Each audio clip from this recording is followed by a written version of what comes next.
It's the realist.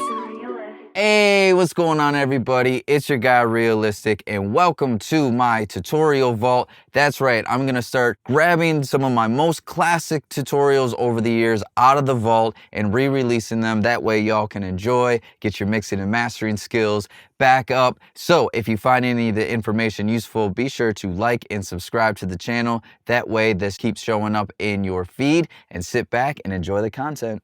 Believe it or not, when it comes to the quality of your records, one of the more important things is the proper mic placement and getting that at the right angle and getting that at the right setting and the right distance. Even the smallest little tweak of the microphone can really make the record sound good or bad. And this is actually more important than when it comes to EQing or compressing or mastering or mixing or anything like that. You want to get the actual sound to sound really good going into the DAW.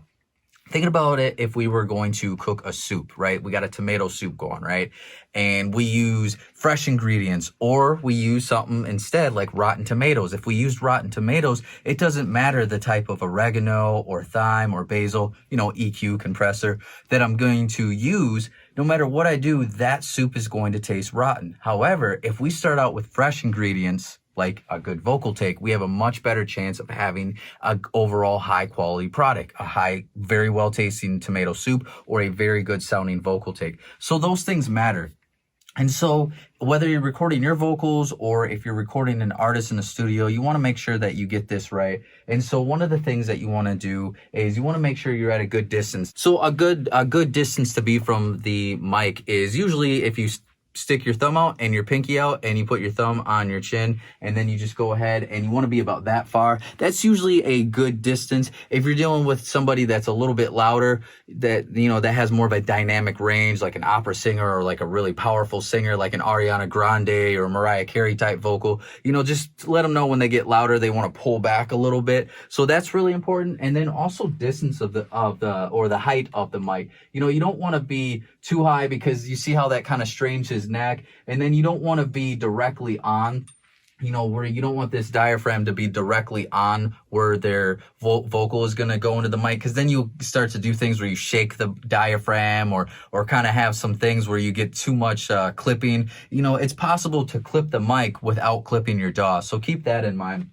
So usually what I try to do is I try to bring this down to where the microphone is just kind of under the lips, or if you have this reversed over, I kind of want the top of this mic just to have the top of the microphone hit that top lip. That way you're not going to shake the diaphragm, but you can still get that nice sound and be able to capture it.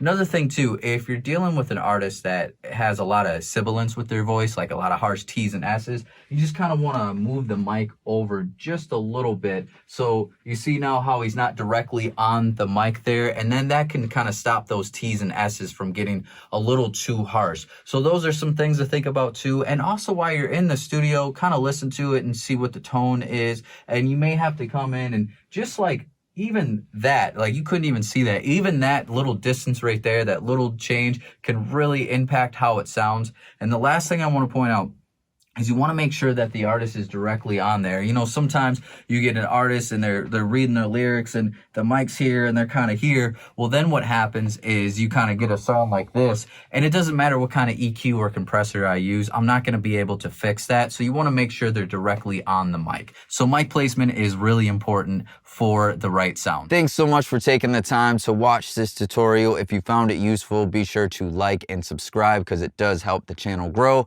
When you like a video, it tells YouTube that you liked it, and maybe other people will like it as well. And also be sure to check out my online mixing and mastering courses, the art of beat mixing, the art of vocal mixing, and the art of mastering, all available now. And if this video was helpful and you're looking for other videos, you can watch a video here, here, and here.